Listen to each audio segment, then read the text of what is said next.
اور قتل عمد میں تو بہرحال معاملات دوسرے ہیں، اور میں سمجھتا ہوں کہ مسلمان کو قتل کے سلسلے میں جواز نہیں ڈھونڈنا چاہیے کہ ٹھیک ہے ہم دیت دے دیں گے تم قتل کر دو، کیونکہ یہ بھی ہو سکتا ہے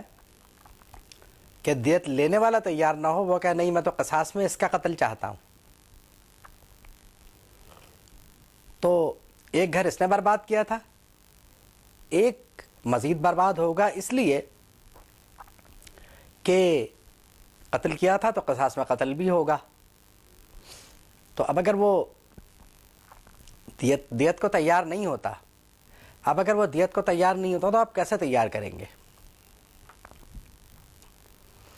یعنی وہ یہ کہے کہ میں قصاص سے کم پہ تیار ہوں ہی نہیں کسی بھی صورت، تو اب جس نے قتل کیا تھا وہ پکڑا گیا تو ہر صورت میں قتل ہوگا، اور اگر وہ چھپتا پھرے اور اس کے گھر والے مقتول کے اولیاء کو زبردستی راضی کریں کہ نہیں تم دیت لو، تو یہ بھی گناہ ہے۔ ان کی رضامندی بغیر کسی دباؤ کے حاصل ہونا ضروری ہے، تب جا کے دیت قابل قبول ہوگی۔ اور اگر وہ قتل پر ہی آمادہ ہیں تو قرآن مجید کی روح سے اس میں بھی کوئی حرج نہیں ہے، اس لیے کہ قصاص کا حکم دیا گیا ہے۔ چنانچہ قتل کرتے ہوئے یہ سوچنا چاہیے کہ اس کے جواب میں ہماری جان بھی جا سکتی ہے، اسی لیے بنیادی طور پر ایسے معاملات کو سامنے نہیں آنا چاہیے جن کی وجہ سے قتل ہو سکتا ہو۔ اللہ فرماتا ہے وَالْفِتْنَةُ أَكْبَرُ مِنَ الْقَتْلِ۔ ہماری زندگی میں یہ بات ہمارے سامنے رہنا چاہیے کہ ہر صورت فتنے کو پھیلنے سے روکنا ضروری ہے۔ یعنی اصل مسئلہ تو کفار مکہ کی طرف ہی ہے، ان کو ان کے جرائم بتائے جا رہے ہیں، لیکن ہم اپنی زندگی میں بھی دیکھ لیں۔ یعنی آپ یہ نہ سمجھیں کہ جن باتوں کا یہاں ذکر کیا گیا ہے نہ ہم اللہ کے ذکر سے کسی کو روک رہے ہیں، اور معاذ اللہ نہ ہم کافر ہیں، نہ ہم مکہ مکرمہ جانے سے کسی کو روک رہے ہیں، اور نہ ہی وہاں سے رہنے والوں کو نکال رہے ہیں۔ تو اگر یہ چاروں باتیں ہم میں نہیں ہیں تو پھر ہم جو چاہیں کریں۔ یہ چاروں عیوب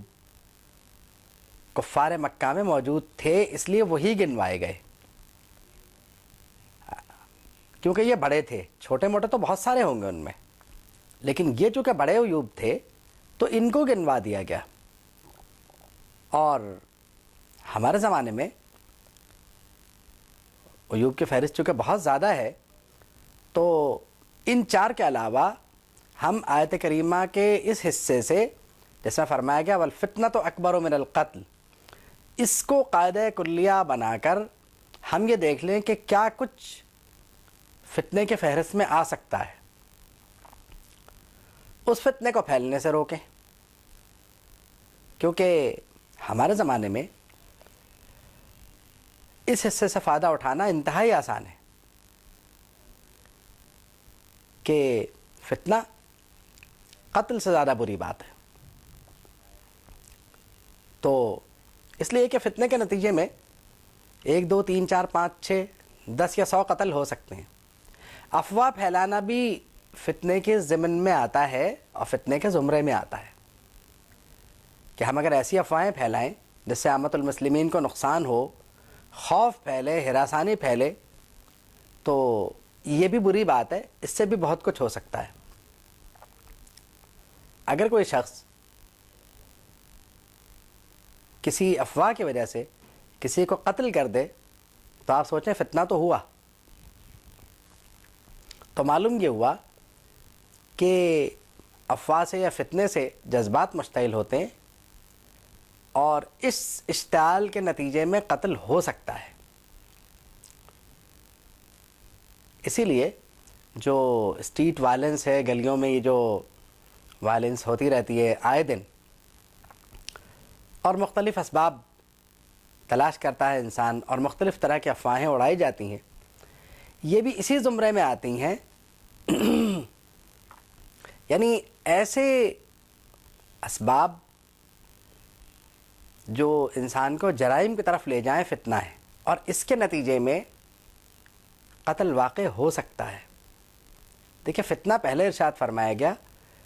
اور فرمایا کہ اکبر من القتل،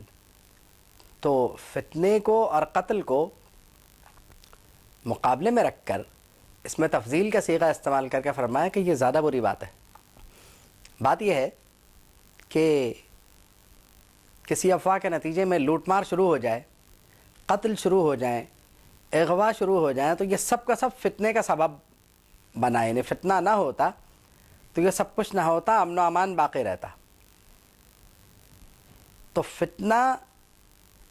روکنا اس لیے ضروری ہے کہ اس کے نتیجے میں امن و امان تہو بالا ہوتا ہے، اور اس کے نتیجے میں قتل بھی ہوتے ہیں، لوٹ مار، یہ وہ جو بھی جرائم ہیں وہ زیادہ پھیلتے ہیں. تو ہم یہ سمجھ سکتے ہیں کہ قتل تو ایک علیحدہ سا بات ہے، قتل تو ضمناً ہو سکتا ہے، لیکن فتنے کے نقصانات چونکہ بہت زیادہ ہیں، اس لیے اللہ نے فرمایا کہ یہ قتل سے بھی زیادہ بری بات ہے اللہ کے نزدیک. یعنی فتنہ پھیلانا. کفار مکہ کے لیے فرمایا گیا وصد عن سبیل اللہ، اللہ کے ذکر سے روکنا کیسا ہے، وکفر بہ، اور کفر کیسا ہے، اللہ پر ایمان نہ لانا یہ کیسا ہے،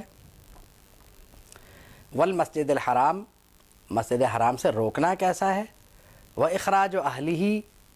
منہ اکبر عند اللہ، اللہ کے نزدیک یہ سب کچھ جو ہے یہ زیادہ بڑا گناہ ہے قتل کے مقابلے میں. اور پھر فرمایا کہ والفتنۃ اکبر من القتل، مجموعی طور پہ ان تمام اوصاف کو فتنہ ارشاد فرمایا گیا، اور فرمایا گیا کہ والفتنۃ اکبر من القتل، فتنہ قتل سے زیادہ بری بات ہے اور برا گناہ ہے. ایک فتنہ پھیل جائے تو ہزاروں لاکھوں پر خوف طاری ہو جاتا ہے، جان کا خوف، مال کا خوف، عزت و آبرو کا خوف. قتل سے تو صرف جان جانے کا مسئلہ ہوتا ہے، لیکن اگر مسلمان خوف کی اس کیفیت میں زندہ رہے تو یہ زیادہ خوفناک ہے، کیونکہ کاروبار حیات معطل ہو جاتا ہے،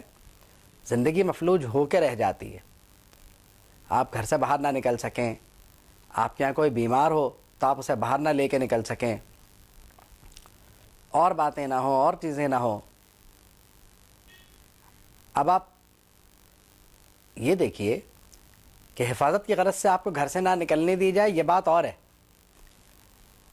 خوف تو اس میں بھی آپ کو رہتا ہے کہ میں گھر سے نہیں نکل پا رہا، باہر نکلوں گا تو گولی مار دی جائے گی. اور اگر حفاظت کی غرض سے نہ ہو، خوف کی وجہ سے آپ گھر میں مقید ہو کے رہ جائیں کہ میرے دروازے پہ دشمن کھڑا ہے، میں نکلوں گا اور مجھے گولی لگ جائے گی، تو آپ جان کے خوف سے باہر نہیں نکل رہے، یہ بات تو اپنی جگہ ہے.